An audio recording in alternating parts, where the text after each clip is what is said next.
Abramos as nossas Bíblias no livro de João, capítulo 13.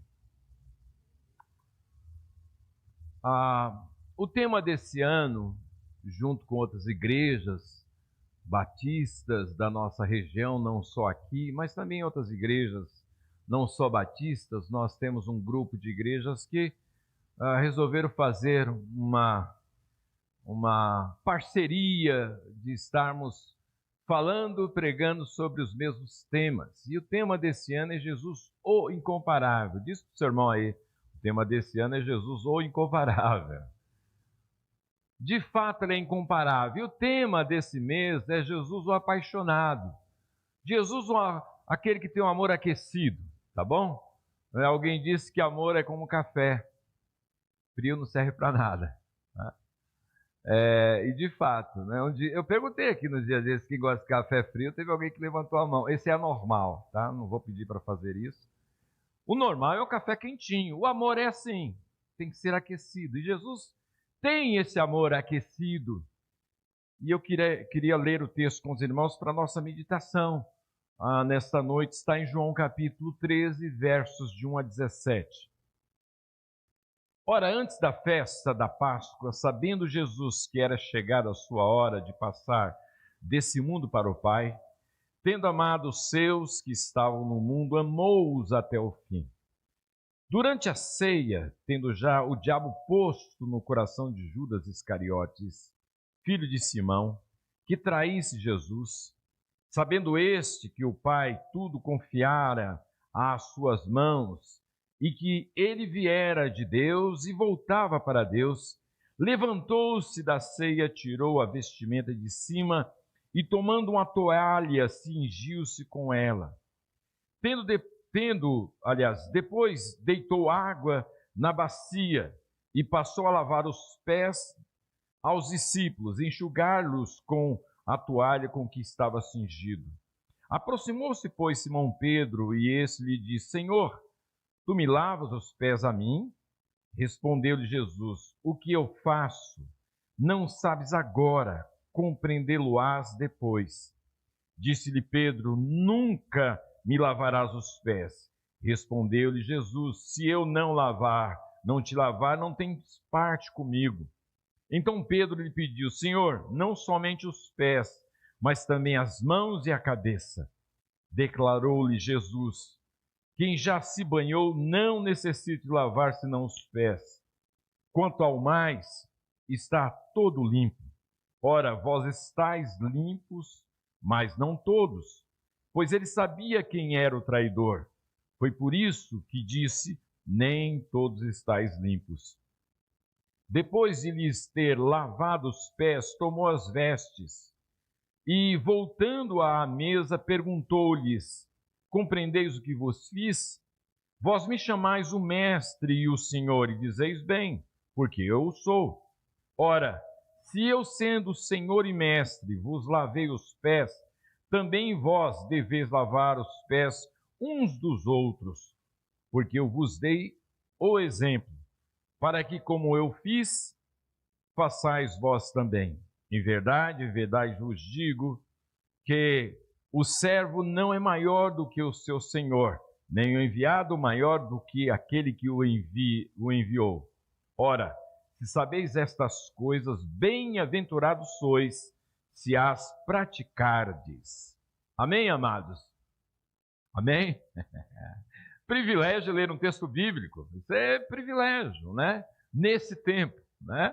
Se Deus tem dado a você esse privilégio, aproveita, ouvir, ler, enfim, é bênção. A primeira metade do Evangelho de João, dos capítulos 2, ou capítulo 1, que fala do prólogo, da introdução, mas capítulo 2 a 12, relata alguns sinais que Jesus fez. Do capítulo 13 em diante, aí muda. O 13 a 17, ele tem um tempo de conversa, de intimidade, junto com os seus discípulos. Então, os primeiros capítulos, alguém disse que é o livro dos sinais, que é quando Jesus faz os milagres, de 1 a 12. De 13 a 17 é o tempo que ele tem com os seus discípulos de intimidade. Durante 3 anos, Jesus fez milagres. Durante aproximadamente 3 dias, ele gasta um tempo conversando com os seus discípulos intimamente, os versos do capítulo 13 ao capítulo 17. E a palavra que mais se destaca no texto de 13 a 17 é a palavra amor, ou o verbo amar. 31 vezes Jesus cita amor e amar, o verbo amar. Verbo significa ação, ação de amar, prática de amar. Assim, amados, esse texto, eu queria estar pensando com os irmãos sobre esse amor de Jesus. Jesus é a plena revelação de Deus, ele sendo Deus. Então, ele é o amor encarnado. Isso é, a gente ouve sobre amor, com certeza é o tema que mais se fala, mais se escreve, que mais se discute. Se você pegar livros, você vai ver que esse tema é o tema que mais se fala. Amor. E Jesus, ele é o amor encarnado. Isso é, se fala de amor, mas nem sempre se vive de amor, ou com amor. Há uma música antiga de uma banda que diz isso, que as poesias estão na prateleira cheia de pó. Coisas lindas, bonitas, escritas, mas não desemboca na prática. Jesus não só revelou o amor de Deus, ele é a maior expressão de amor. É o amor encarnado. Deus é amor. E eu queria pensar nesse texto a respeito do amor de Jesus. A primeira coisa, irmãos, é que esse maravilhoso amor de Jesus é o amor de Cristo o manteve envolvido com gente, com pessoas. Esse amor impulsionou o Senhor a se envolver com gente. Lembre-se que ele criou todas as coisas. Ele poderia se envolver com a criação em termos de rochas, ele seria o excelente ou o maior geólogo. Ou ele se envolvesse com outro aspecto da criação, por exemplo, os outros seres, ele com certeza seria o maior biólogo. Mas Jesus se ateve, focou em gente, em pessoas. Eu lembro um artigo de um pastor chamado Christian Shen. Esse pastor, ele é um físico nuclear, ele foi professor na USP, ele é chinês. E ele diz que há uma ilha que ele nasceu nessa ilha na China, que é uma ilha muito pequenininha. Ele conhece, evidentemente, os continentes, a Europa, conhece a América do Sul, etc. Mas o coração dele está ligado àquela ilha pequenininha que muita gente desconhece. O Senhor, de toda a criação, ele resolveu se envolver com gente. Com gente. Ele poderia se envolver com tantas coisas, mas o seu amor o manteve no foco, estimulando e impulsionando a se envolver com gente. Com gente. Certo? Então, esse fato de Jesus é lindo porque na nossa cultura nós valorizamos coisas. E por causa do pecado nós valorizamos mais coisas do que pessoas. O meu carro é mais importante que a amizade com alguém. Os meus bens são mais importantes do que as coisas, o relacionamento com pessoas. Essa é a ótica do homem caído. Inverteu a ótica, inverteu o foco. É mais importante, às vezes, o seu bem do que pessoas. E se você não tomar cuidado, sua vida vai estar restrita a coisas. A gastar tempo com coisas. E se esquecendo de gente, de pessoas. O foco de Jesus sempre foi pessoas e não as coisas. Nós valorizamos coisas, gastamos tempo com coisas. colocamos as coisas assim num patamar, às vezes, se não tomar cuidado, de idolatria. Compra um carro novo, meu querido, esse carro novo gasta o seu tempo. Lá vai o camarada, no domingo de manhã, em vez de estar na escola bíblica dominical, ele está lavando o carro dele, levando o carro para fazer manutenção. Né? E assim vai, irmãos, a valorização de coisas que ficam.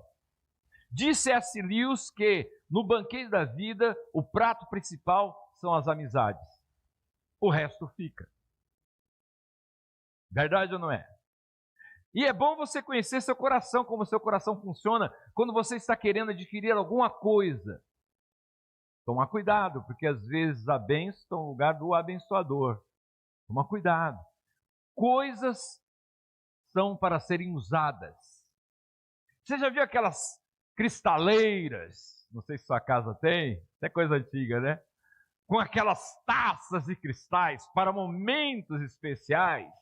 Ficam lá cheio de pó, porque não tem momentos especiais. Raramente vai ter lá uma visita de alguém, vai ter lá, quem sabe, no Natal, e aí sim usar. Meu querido, coisa é para ser usada. Eu compartilhei isso tempo atrás. Teve um irmão que veio, pastor, que bênção. Eu tenho lá um roupão que eu nunca usei, porque minha esposa não deixa. É só no dia especial. E esse dia nunca chega. Minha avó faleceu com um monte de vestidos bonitos que ela não usava, esperando dias especiais. Coisa é para ser usada. Gente é para relacionamento. Gente é para ser amada e coisa é para ser usada. Na nossa cultura, se ama as coisas e se usa as pessoas. Entende bem? Você precisa conhecer seu coração em relação a isso. Pastor Antônio Mendes esteve aqui alguns anos atrás. Ele foi pastor lá em Atibaia durante muitos anos. Ele esteve aqui. E ele comentou que lá na igreja dele tem um irmão, não sei se ainda tem, né? Mas na época tinha um irmão. Esse irmão, ele é uma pessoa que tinha condições, mas o carro dele era um Monza bala. Você conhece Monza bala? Era um Monza. E os irmãos chegavam para ele, mas irmão, por que você não compra um carro melhor? Você tem condições? Ele disse, eu me conheço. Eu sei como eu funciono. Eu com esse carro eu vou buscar a irmã Mariazinha, a irmã Raimundinha, etc e tal, lá nos sítios onde tem barro, buraco, etc e tal, e na chuva as irmãs entram no meu carro com o pé cheio de barro, etc e tal. Eu não estou nem aí mais se eu tenho um carro novo. E a coisa muda. Eu não vou andar nesses buracos, não. Não é assim? Eu tinha uma Caravan bala. É uma barca. Eu gostava desse tempo de chuva. Você já viu? Pessoal do carrinho novo. Uma lombada. Eu chegava com a cara. Blá, blá, blá, blá. Irmãos, claro, sem exageros, mas na verdade, bênção para serem usados. Pessoas para serem amadas. Assim Jesus focava. O seu amor impulsionava o Senhor para se envolver com gente. E não só se envolver com gente, como tratar gente como gente. Jesus não olhava para rótulos, esses esquemas que nós temos, títulos. Gente era gente. Infelizmente nós temos isso, né? Inclusive, acaba nos afetando enquanto igreja. Por isso que é importante a gente ler Bíblia, para avaliar o nosso coração com aquele que é o nosso modelo, não é? E começar a tomar cuidado, né? Porque nós somos pressionados por esse mundo para ter o jeitão do mundo. E a gente precisa sempre ler a palavra para ver o que a Bíblia nos ensina. Então, esse amor, esse Cristo que amava e ama, ele sempre se manteve no foco de se envolver com gente. Cuida de tudo, ele é Senhor de tudo, mas tem no meio da criação algo que atrai o seu coração, que são pessoas. Também, amados, o amor de Cristo É um amor que não tem essa questão de rótulos. Ele ama de maneira indiscriminada. Não tem aquelas questões de rótulos, de títulos. Ele amou as pessoas. E se você pegar, ele se envolvia com gente que, na sua cultura, as pessoas, os judeus, não se envolviam. Por exemplo, Jesus se envolveu com mulheres, no sentido de relacionamento, no sentido de valorização. Um estudioso chamado Alexander Mian, ele escreveu o seguinte sobre as mulheres. Para Sócrates, é o filósofo, hein? A mulher era um ser estúpido e enfadonho. Buda não permitia nem que um de seus seguidores olhasse para as mulheres. Na verdade, tanto o budismo como o hinduísmo diz o seguinte, porque eles creem na lei, no karma, isso é reencarnação. A Bíblia fala sobre ressurreição, não reencarnação, certo? Então, a mulher, para estar no status melhor na outra encarnação, tem que nascer como homem, porque a mulher é um ser inferior.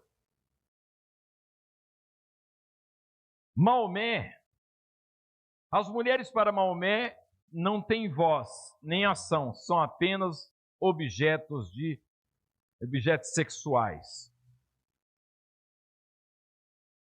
O mundo não contava mulheres naquele tempo, as mulheres não eram contadas. Então chegasse alguém e fala, quantas pessoas tem aqui na igreja? Deixa eu ver, 1, 2, aqui não tem ninguém, 3, era assim que era contado. As mulheres não eram contadas, não eram valorizadas. Inclusive, lá na época esse daqui é terrível, mas vou contar, vou correr o risco de ser lacrado, né? É complicado. Lá no Oriente, o homem ia no camelo e as mulheres iam atrás, o harém, as mulheres iam atrás a pé. E o homem no camelo. Veio a Primeira Guerra. Com a Primeira Guerra houve um avanço. As mulheres passaram a andar na frente dos camelos. As mulheres iam na frente e o homem com o camelo atrás. Por quê? Porque naquela região colocaram muitas minas. Então o camelo é mais importante do que as mulheres. A gente brinca, mas é fato. Jesus valorizou, colocou a mulher no devido lugar. Então hoje, minha irmã, se você tem privilégios, não é questão de revolução, não. Há um Deus que criou homem e mulher à sua imagem e semelhança. Não existe superioridade do macho, nem superioridade da fêmea também.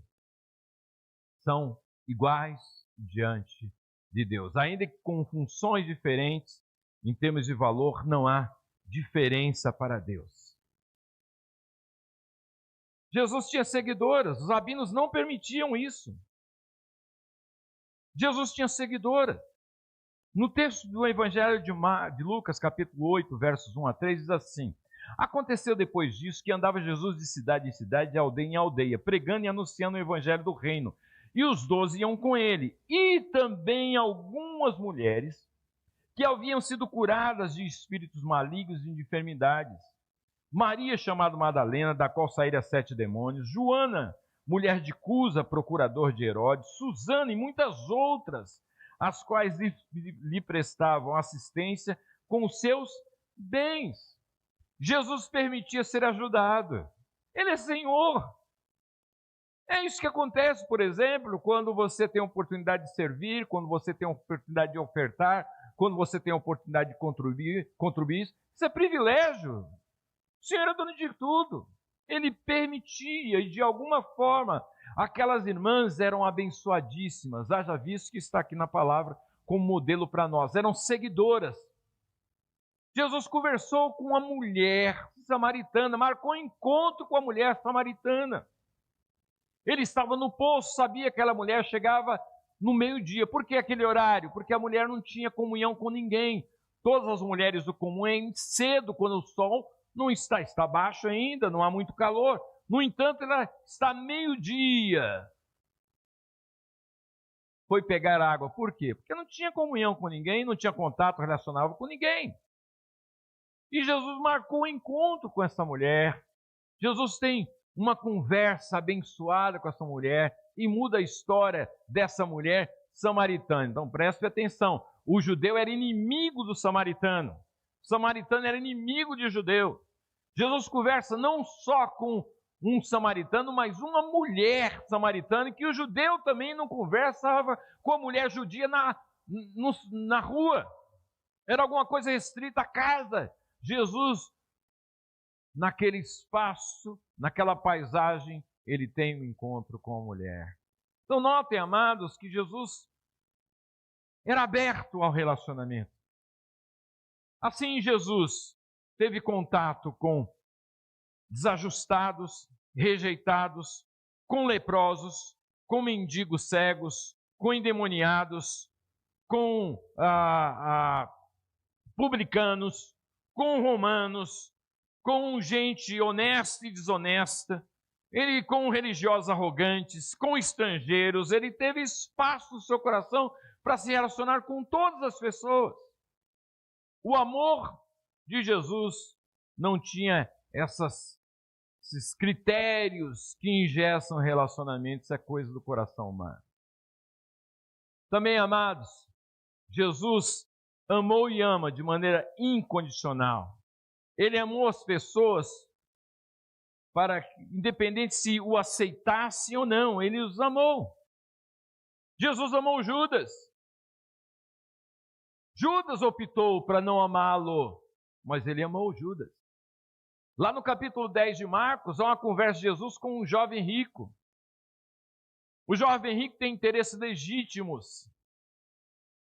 Chega diante do Senhor e diz: olha, eu sou fiel, eu caminho, etc e tal. Jesus, aliás, ele tem interesse pela vida eterna. Jesus pergunta para ele: você tem guardado os mandamentos? E nem cita os 4 primeiros, que ninguém escapa em relação a Deus, cita os outros. Ele diz: isso tenho guardado desde a minha infância, desde quando era pequenininho. Eu sou alguém correto, justo, etc, etc. Jesus toca na ferida e diz assim: vai, vende tudo que você tem, dá aos pobres e vem me segue. Diz o texto que ele amava as riquezas. Ele virou as costas para o Senhor. A Bíblia diz que Jesus o amou. No entanto, ele escolheu virar as costas para o Senhor. E há um Deus que respeita a sua decisão. Entende bem? Deus não vai pegar o fulano, obrigá-lo a amá-lo. Amar é espontaneidade, é liberdade, não existe obrigação para amar. Amar é aquela disposição de chegar diante de Deus: Senhor, eu quero te servir, eu quero ter relacionamento com o Senhor. É disposição a partir do coração transformado, iniciativa do próprio Deus. Mas é o homem quem escolhe. Agora, há um Senhor que nos ama de maneira incondicional. Você fazendo ou não fazendo, ele continua a te amar. Amém ou não? E às vezes nós cantamos, ensinando as crianças, né? Cuidado, boquinho que fala. Cuidado, olhinho que vê. Olha, o Salvador do céu está olhando para... olha que coisa, hein? Cuidado. Você fazendo ou deixando de fazer, não muda. Deus nos ama. Agora, esse amor muda a disposição do nosso coração. Isso é muito importante. Porque a ideia é que eu possa andar de qualquer jeito. Se você anda de qualquer jeito, sem nenhuma comunhão, sem nenhum interesse por Deus, você não compreendeu que Deus te ama. Porque à medida que você compreende isso, sua vida é transformada, a sua caminhada é diferente. Essa ideia de que Deus me ama e eu vivo uma vida sem nenhuma preocupação em agradá-lo, você não entendeu ainda que Ele te ama. Porque se você compreender, sua vida vai ser diferente, sua vida vai ser transformada. A cruz que expressa o amor de Deus que nos justifica é a mesma cruz que nos santifica.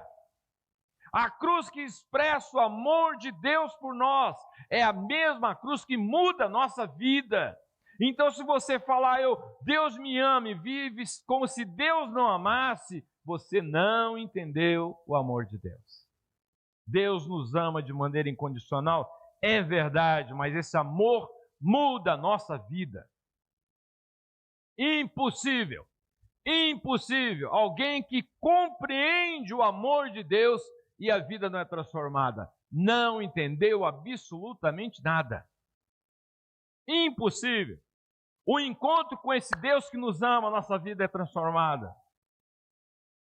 Agora, o fato é que Ele nos ama de maneira incondicional. Amém ou não? Nos ama de maneira incondicional. Você não pode comprar o amor de Deus. Ou fazendo ou deixando de fazer, Ele continua te amando. Quando Martin Luther King, conhecido muito pelos irmãos e também na história, naquele tempo de perseguição, quando Martin Luther King levantou de maneira pacífica em relação às questões raciais lá nos Estados Unidos, ele pregou um sermão. E na pregação ele dizia assim: vocês podem nos caluniar, vocês podem nos agredir, vocês podem jogar bombas nas nossas casas, vocês podem fazer tudo isso, mas nós continuamos a amar vocês. Quem vence gente assim, irmão? Quem vence gente assim? Claro, você tem que assassinar, mas vitória não tem. Amor. E aprendeu com o Senhor que o amor dele é incondicional. Também, amados, esse amor, ele é um amor firme. Jesus nos amou firmemente. Amar não significa simplesmente fazer o gosto do outro, mas significa proteção e provisão, significa cuidado, significa firmeza em relação ao erro do outro. E aqui nós temos o texto de Pedro. Pedro é um exemplo para nós de como Jesus tratou com firmeza, não só aqui, mas em outros momentos também. O que acontece? Você lê o texto, Jesus Cristo sabia de onde ele veio e para onde ele iria, e que o Pai tinha colocado em suas mãos todo o poder. Está aí no texto. Está aí no texto. Só que a ação de Jesus é uma ação que vai na contramão. Espera-se que Jesus venha realizar um milagre, que Jesus de alguma forma venha mostrar algo espetacular, e não. Jesus coloca a roupa, tira a sua túnica, coloca a roupa de um escravo, que era a toalha na cintura, uma toalha grande que, além de amarrar, sobrava espaço para enxugar os pés dos hóspedes,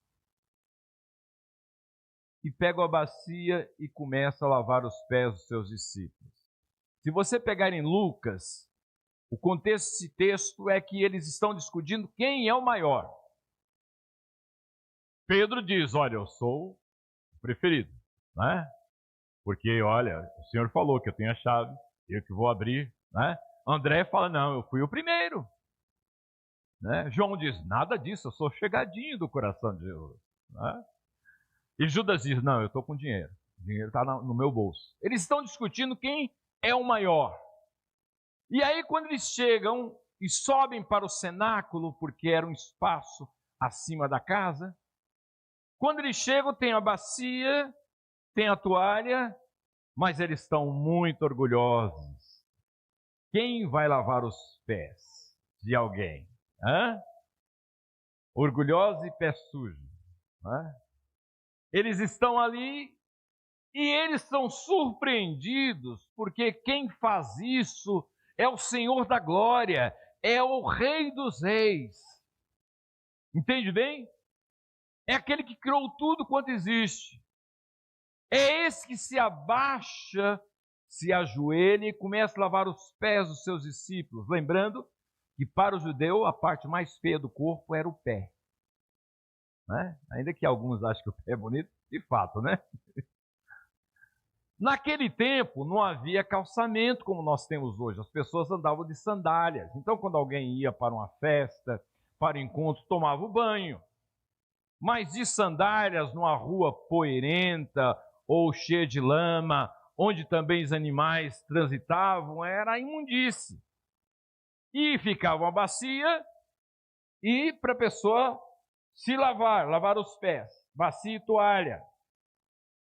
Quando a pessoa tinha condição, tinha um escravo que fazia isso, porque era a situação, ou a atitude, ou o gesto, a ação de pior situação para o ser humano. Era humilhante na cultura judaica. Lembram que João Batista disse assim, que ele não era digno de desatar as alpacas, de tirar a sandália. Imagine lavar os pés. João Batista nem cita isso em relação ao Senhor, que ele não era digno de tirar as sandálias. Imagine lavar os pés. O judeu, quando ele tinha um escravo gentil, ele dizia, não, você tem que fazer esse serviço. Quando ele tinha um escravo que era judeu, ele dizia, não, você não precisa fazer isso, porque é muito humilhante. Quem é que está lavando os pés? E há aquele silêncio constrangedor. Por quê? Porque eles estavam discutindo quem é o maior, quem é o mais digno, quem é o mais forte, quem é o mais capaz. Essas competições humanas, que também tem dentro de igreja, né? De quem é o maior, ou sua igreja, quantos membros tem a sua igreja? Irmãos, existe uma igreja de Jesus com 3 ou 200, 1 milhão, não importa. É a igreja de Jesus. Inclusive, quando eu cheguei aqui em 1994, um irmão comentou, disse assim, o pastor Atílio, ele é pastor de igrejinha. Bom, eu não conheço pastor de igrejinha, eu conheço pastorzinho de igreja. Porque existe igreja que é do Senhor. Não importa a dimensão, o tamanho. São pessoas. Independente do aparato, do teatro, do palco, das luzes, não importa. Jesus morreu por gente. E se tem 3 ou 1 milhão, não importa. O que importa é que seja gente que Jesus comprou com seu sangue. Isso é a igreja do Senhor. Então, essas questões de competições, né? Quantos tem, quanto não tem, o que faz, deixa de fazer, isso é uma tolice humana. A igreja é do Senhor. Ah, aquela igreja é muito parada. Como você sabe? Você é Deus? O fato dos irmãos virem no domingo, adorar o Senhor, irem para as suas atividades, eles são parados? Porque a igreja não tem mais volume de atividade? Meu querido, você tem que ser bênção lá, não aqui. O sal, ele é bênção fora do saleiro. No saleiro não faz diferença. Ah, aquela igreja é parada. Você sabe se é Deus? Você sabe o que acontece no meio de semana? Você sabe aquele irmão que ouviu a palavra, acatou a palavra no seu coração, como ele vive lá no dia de semana? Você sabe como ele vive lá no trabalho dele, dentro de casa? Você sabe a maneira e a vida dele da intimidade da oração? Você sabe disso ou não? Ou você mede a igreja por ativismo, membro de igreja, quantidade, etc. e tal? Essas questões também chegou no nosso meio. Infelizmente, isso é igreja, de gente que tem essa visão. Infelizmente, né? E é triste. Conversa de pastor é assim. Quantos membros tem na sua igreja? E o trabalho lá, como é que está? A conversa é assim. Aí um pastor, muito sabiamente, diz, porque eles perguntam, quantos ministérios tem? A porcentagem de quanto se envolve no trabalho da igreja? 50% é mesmo, 70%. Perguntaram para um pastor, ele falou, todo mundo, 100%. É mesmo? 100% mesmo. Todo mundo trabalha na igreja. É mesmo, uns para o diabo, outros para Deus, mas todo mundo trabalha. E pior que é verdade, né? Tem gente que anda na contramão aí, né? Infelizmente. Notem, irmãos, eles estavam discutindo e aí fica aquele constrangimento, porque quem está lavando os pés? Quem está ajoelhado lavando os pés sujos dos seus discípulos? É Jesus. E Pedro está vendo a cena. E quando chega o momento de lavar os pés de Pedro, o que Pedro diz? Pedro pergunta, o senhor vai lavar os meus pés? É intimidatória, né? O senhor vai fazer isso? Aí Jesus diz assim, olha, Pedro, você não entende agora, mas uma hora você vai entender, né? Tem coisa assim. Deus ministra o nosso coração aqui e você vai entender depois. Não é verdade? Tem coisas que você não entende no momento, depois você entende. Aí, Jesus diz isso para Pedro, mas Pedro não consegue ficar de boca fechada, irmãos. Conhece gente assim? Falou, tem que falar. Não tem segurança, não consegue ouvir. Falou, tem que tomar o troco, tem que falar. Não, a Bíblia diz que até aquilo que é bom para falar, o espírito dos profetas, aliás, a profecia está sujeita ao espírito dos profetas. O espírito do profeta é aquele que tem habilidade para proferir a palavra. Mesmo esse, ele tem que ter controle e falar quando é o momento certo. E Pedro não era esse camarada que falava. Poderia parar ali, né? Pedro falava, ô Senhor, obrigado, amém. Puxa, eu não estou entendendo agora, mas vou entender. Pedro não. Pedro diz assim, olha, nunca, de modo algum o Senhor vai lavar os meus pés. É isso que Pedro fala. Entende bem? O Senhor não vai lavar os meus pés. Ponto final. Pedro está falando para o Senhor da glória, irmão, com o Rei dos Reis. Como Deus é maravilhoso, como esse Senhor é longânimo, verdade ou não é, irmão? Quanta coisa a gente fala que merecia um raio na cabeça. Deus não faz isso.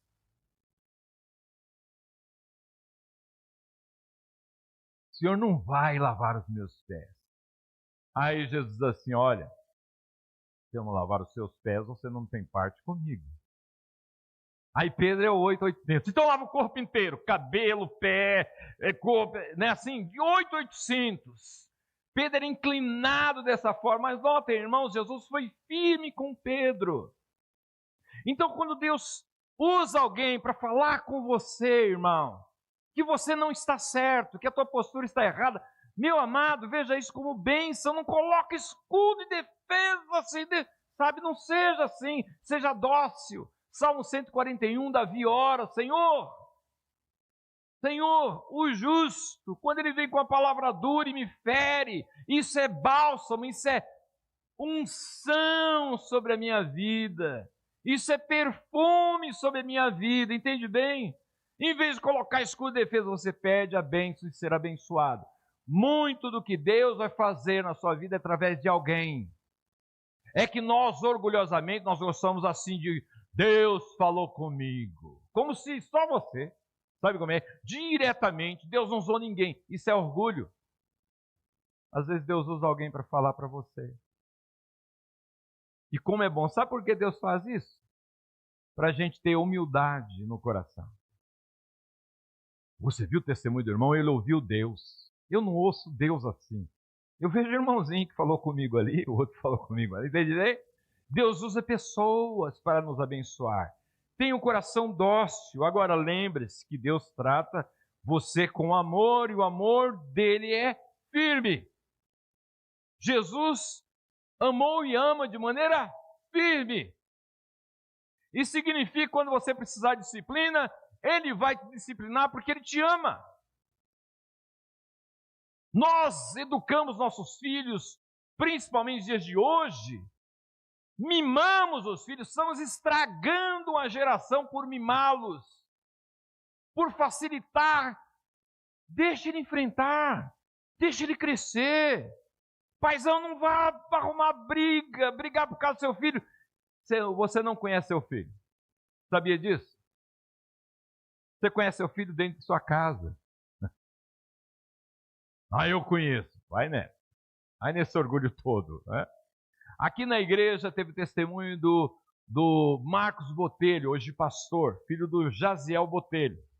Ele esteve aqui junto com a equipe Jovens da Verdade, há muitos anos atrás, ou alguns anos atrás.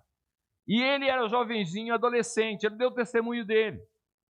Ele disse que teve uma reunião na casa, aliás, na escola, e na casa dele, ele sempre foi dócil, uma beleza, ótimo filho.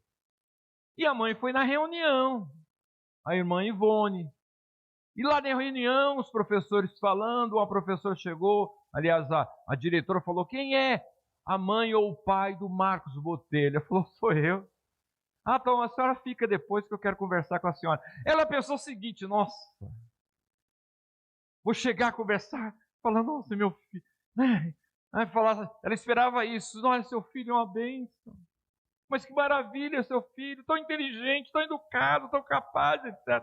E ela vai com o coração de mãe, quando chega lá, a diretora de despeja, seu filho, ele é muito bagunceiro, ele é mal educado, ele é mal criado. E começa a falar as verdades do filho fora de casa.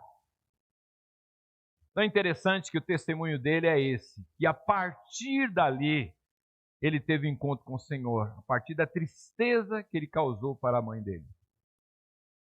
A mãe dele criava expectativas em relação a ele, e ele não era nada disso. Então, paizão, não sai brigando pelo seu filho sem saber o que está acontecendo. Você já viu hoje isso? Qualquer professor aqui.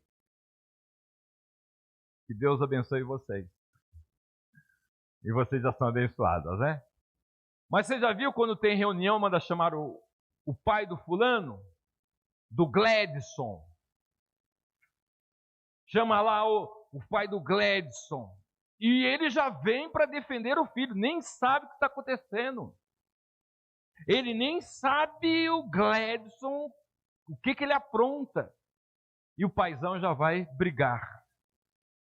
Esse é o jeitão de sociedade. Agora você que é cristão tem que ser diferente. Se você ama seu filho, você disciplina-o. Se você não disciplina seu filho, você odeia o seu filho. Está lá em Provérbios. Você não ama. Eu não estou dizendo que você tem que ficar batendo nos seus filhos sem coerência. Não estou dizendo isso. Estou dizendo que você tem que disciplinar. É um jardim que precisa ser bem cuidado. Assim, amados, nós temos um Jesus que nos ama, mas nos ama de maneira firme. Agora, eu queria também conversar com os irmãos sobre essas armas. Aliás, vou pular aqui, né? Essas armas do amor dele, que é a bacia e a toalha. Deveria ser as armas do nosso exército. Bacia e toalha. Serviço. Se você pegar o texto, diz lá que Jesus sabia de onde vinha e para onde ele iria. E que o Pai tinha entregado tudo em suas mãos. Entre a chegada, isso é, desceu, deixou toda a sua glória, ele que criou tudo. Isso já seria um tremendo sacrifício. E caminhou entre nós, em meio aos pecadores, com motivações terríveis, principalmente os religiosos, de querer puxar o tapete, de querer enganar, de pegadinhas. Jesus foi traído pelos seus discípulos e os seus fugiram na hora em que Jesus estava partindo para a crucificação. Ele morre na cruz por nós, demonstrando o amor de Deus por nós. Irmãos, preste bem atenção aqui. Isso não é frase de efeito, é fato. Jesus morreu uma vez para todo sempre. Isso quem diz é Deus, é palavra. Nunca mais Jesus vai morrer. O que significa que é Deus que está falando, revelando o seu coração para nós, é que no coração de Deus, humanamente falando, há um antes da cruz e depois da cruz. Não há nada maior do que aquilo que Jesus fez na cruz por nós, demonstrando o seu amor maravilhoso, tremendo por nós. Não há nada maior que isso. E se isso não motiva o nosso coração a mudança de vida, nada mais vai motivar. Esse é o maior apelo para que a minha vida, a sua vida, seja uma vida de santidade. É o amor dele por nós. Não há maior apelo do que esse. Nem o inferno, nem a condenação. O maior apelo do coração de Deus é aquilo que Jesus fez na cruz por nós. Agora, amados, aqui nós temos essas armas do amor do Senhor. Bacia e toalha. Logo o texto, verso 2, fala a respeito de Judas que traiu Jesus. Em contraponto, o Senhor não é movido, não é marcado por essa atitude de Judas. ele continua a fazer o que ele resolveu fazer. Ensinar os seus discípulos como nós vencemos. A nossa vitória está em servir. O Senhor é Rei dos Reis, Senhor dos Senhores. A palavra humildade significa prostrar-se, significa abaixar-se, significa ajoelhar-se em reverência. Quem é que se ajoelha naquela situação? Foi o próprio Senhor da Glória. Agora, lembremos, é muito importante isso, que a gente vê a palavra mesa, mas não é a mesa como nós costumeiramente estamos acostumados. Nós vemos o quadro lá de Leonardo da Vinci, Jesus no centro e seus discípulos à mesa no momento de ceia. Não era assim. Na verdade, você tinha um divã, eles colocavam as coisas para comer, cotovelo, deitava com o cotovelo e comia, não havia garfos. Era assim que se processava, era assim que eles se alimentavam. E precisavam lavar os pés. Imagina um pezão sujo, e quem sabe tocando no pé do outro, ou na roupa do outro, etc. Lavar os pés. Quem se ajoelha para lavar os pés? É Jesus. É Jesus. Aí ele diz assim: vocês viram o que eu fiz? E eles sim, nós vimos. O que eles estavam esperando? Era Jesus dizer o seguinte: olha, agora vocês vão fazer isso comigo, vão lavar os meus pés. Porque de todo mundo, o único que está com os pés sujos é Jesus, certo? Jesus lavou os pés de todos os outros, exceto ele. Eles estavam esperando isso. E aí, meus queridos, aí uma fila. Se para lavar os pés de Jesus, iria ter uma fila dos discípulos. Eles iam brigar para quem é o primeiro que vai lavar. Mas ia ter uma fila. Aí Jesus continua e diz assim: não, vocês devem lavar os pés uns dos outros. Aqui a coisa complica. Porque eu vou lavar os pés daquelas pessoas que eu gosto, dos meus queridinhos, dos meus amigos, desses mais íntimos. Agora, lavar os pés de Judas? Aí não. Jesus disse para lavar os pés uns dos outros. Inclusive, ele fez isso com Judas. Ele lavou os pés de Judas. É tão lindo isso, quando eu disse que Jesus não tem essa questão de rótulos no seu tratamento, a ponto de que, por exemplo, quando Jesus diz assim: um de vós me trai, eles olham uns para os outros. Quem será? Porque Jesus nunca tratou Judas com indiferença. Se fosse eu e você, a gente sabia quem era, verdade ou não é? Olha lá, ó, é aquele ali. Olha como o pastor está trazendo o cara aí. Olha lá, olha lá, olha lá, é aquele ali. Ele nem foi convidado.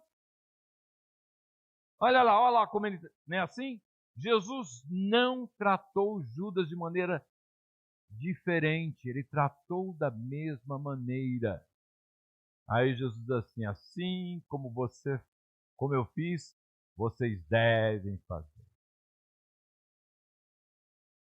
Complicado, não é? Hã? Só com ele no nosso coração isso é possível. Sem mim nada podeis? Sem mim nada podeis? Olha para o teu irmão e diz assim: Jesus, você não faz nada não, meu amado. Não tem como.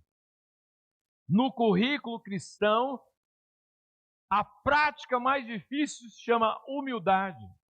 E você só aprende isso na escola de Jesus, só caminhando com ele. Longe dele é orgulho. Perto dele você vai caminhando e aprendendo o que é humildade. Se você pegar o texto bíblico, você vai ver muitas vezes Jesus falou de si mesmo, usando figuras. Eu sou o pão da vida, eu sou a água da vida, eu sou a videira, eu sou a luz. Verdade ou não é? Poucos textos ele fala a respeito dele mesmo. E quando ele falou, não só para os seus discípulos, mas para uma multidão, ele disse assim: vinde a mim todos estáis cansados e oprimidos, e eu vos aliviarei. Tomai sobre vós o meu jugo e aprendei de mim, que sou manso e humilde de aprendei de mim. Só na escola de Jesus que você aprende humildade. Só caminhando com Ele. Só com Ele que nós aprendemos o que significa humildade. Amados, nós gostamos de ser chamados servos de Deus. Você já ouviu isso? Você é apresentado num culto, né? Pastor Atílio, servo de Deus. Todo orgulhoso. Nós gostamos do rótulo. A questão é, se formos tratados como servo, como nós vamos reagir? Porque, na verdade, servo não tem elogio, não tem salário, não tem reconhecimento. Eu não estou dizendo, amados, que nós não devemos reconhecer as autoridades, os pastores, amá-los. Obrigado pela homenagem. Isso é bênção, claro que é. Agora, a motivação do nosso coração não tem que ser isso. Isso anda na contramão do nosso tempo de visibilidade. Tira uma foto aí. Estou dando esmola agora. Vai lá. Vou colocar no Instagram. Você já viu? De visibilidade. De fazer as coisas e filmar para que os outros vejam e reconheçam. Irmãos, isso vai na contramão, porque você é servo, você tem que estar preocupado em honrar a Deus, o reconhecimento humano não tem que ser a sua motivação. Se isso acontecer, que não passe o seu joelho. A glória tem que ser dada a Ele, e não a você. Já viu como é que funciona nosso meio religioso? De cadeiras e alguns até trono do meio. Ele é. Você já viu isso? O que é isso? Que coisa esquisita. Se é servo, é servo. Não existe grande servo, existe servo. Grande é Deus. E glória tem que ser dada a Ele. Eu tenho um texto aqui de uma irmã chamada Ruth Calkin. Ela escreveu um pequeno poema, que foi traduzido, obviamente, então não tem aquela rima que a gente está acostumado nos nossos poemas. O título se chama Me Pergunto. Diz ela: Tu sabes, Senhor, como te sirvo. Com grande e emotivo fervor à clara luz. Tu sabes como falo de ti avidamente nas reuniões das mulheres. Tu sabes como fervo por dentro ao promover o grupo de comunhão que eu faço parte. Tu conheces o meu entusiasmo autêntico no estudo bíblico. Mas como reagiria eu? Imagine e pergunte. Se tu apontasses para uma bacia de água e me pedisses que lavasse os pés calosos de uma anciã encurvada, dia após dia, mês após mês, num quarto onde ninguém me visse e ninguém soubesse? Você já pensou? Você servir no anonimato? Ninguém sabe. Ninguém conhece. Nesses dias de visibilidade, é complicado. Mas é isso que significa servir. As nossas armas, irmãos, que fazem a diferença é a bacia e a toalha. Armas de amor. É assim que nós abençoamos. É servir. Agora, preste bem atenção ao que Jesus diz. Ora, se sabeis estas coisas, bem-aventurados sois se as praticardes. Vocês compreenderam o que eu fiz? Legal. Agora tem a segunda parte. Há uma bênção aí. Abençoado, é Jesus que está dizendo. Bem-aventurado significa feliz, satisfeito. A palavra hebraica é infeliz é. Aliás, feliz, muitas vezes feliz, segundo Charles Swindoll. Muitas vezes. Quem é esse camarada abençoado? É aquele que serve. É Jesus que está dizendo. Bem-aventurado sai dos lábios do Senhor. Abençoado é aquele que serve. O que Jesus está dizendo do lado contrário? É que aquele que quer servir, geralmente ele é amargurado. Geralmente ele é chato, porque ele quer servir. E o serviço nunca é prestado do jeito que ele quer. Ele sempre tem exigência. Se tem um culto, a música não foi legal, eu não gostei da pregação, terminou tarde, e bibibi. Por quê? Porque ele quer servir, ele sempre é amargurado, ele nunca é feliz. O feliz é aquele que não está preocupado com a felicidade, mas ele está preocupado em servir, e por isso ele é abençoado. Amém ou não? Vamos mudar a nossa postura? Você veio à igreja, venha com a disposição para prestar um culto e servir. Olhe com olhos mais sensíveis àqueles que estão à sua volta. Hoje pela manhã tive uma senhora nos visitando. Não sei se é senhora ou senhorita. Ela estava sozinha e eu fiquei preocupado. Será que alguém vai chegar perto dela, perguntar o nome dela, se interessar por ela? Será que a gente tem sensibilidade de olhar as necessidades à nossa volta com disposição de toalha e bacia? É assim que tem que ser. Estamos aqui não para ser servido, mas para servir. Por isso que a disposição de muitos é poli-igrejas. Não só desigrejados, mas poli-igrejas. Hoje eu vou naquela igreja. Lá tem uma música legal. Vou lá.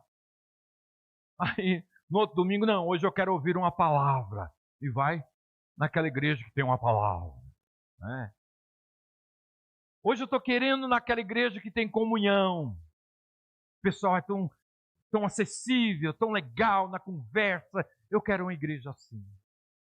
E chega o domingo e ele fala assim, hoje eu estou afim de muita coisa não. Eu vou na minha igreja. Gente que aprendeu o que é errado a vida cristã. Vida cristã é aprender a servir. Entende bem? Em troca de nada, porque nós já recebemos o melhor e o maior. E Deus é tão bondoso que lá na glória você vai receber. Tudo está sendo anotado, ainda que as pessoas não vejam. Tudo está sendo anotado. E a disposição nossa é servir. Bem-aventurado se vocês praticarem isso. Ouviram a bênção? É verdade, mas a segunda parte é importantíssima.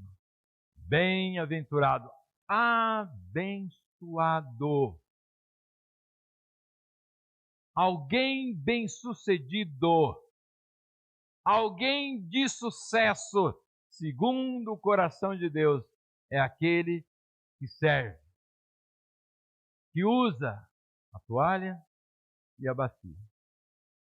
Esse é abençoado.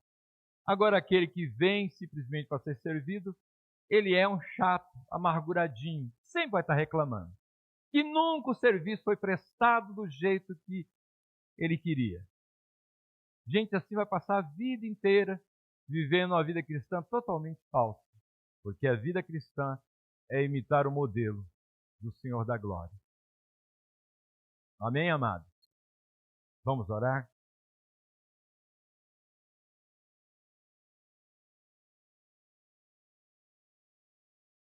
Senhor, muito obrigado por tua palavra. Muito obrigado pelo teu amor, Senhor, que nos constrange, nos impulsiona a termos o coração grato e uma vida de gratidão. Não simplesmente lábios, mas toda a vida grata diante de ti, por tamanha prova de amor. Jesus Cristo que morreu na cruz por nós. Louvado seja o teu nome, Senhor. E hoje nós aprendemos, por meio da tua palavra, que uma vida de servir, uma vida de olhar as pessoas com os teus olhos, uma vida que aprenda a glorificar o teu nome, amando os outros. Esta é a bênção maior, é servir em troca de nada. É servir abençoando aqueles que estão à nossa volta, honrando o Senhor, Ó Deus, em nome de Jesus, disponha cada um dos meus amados a caminhar dessa forma. Oramos agradecidos, Senhor, em nome de Jesus. Amém. Amém, amados. Vamos ficar em pé, dá um abraço, seu irmão, deseja a ele uma boa semana. A você que está em casa, Deus te abençoe e seja bênção onde Deus te colocar. Deus abençoe os irmãos.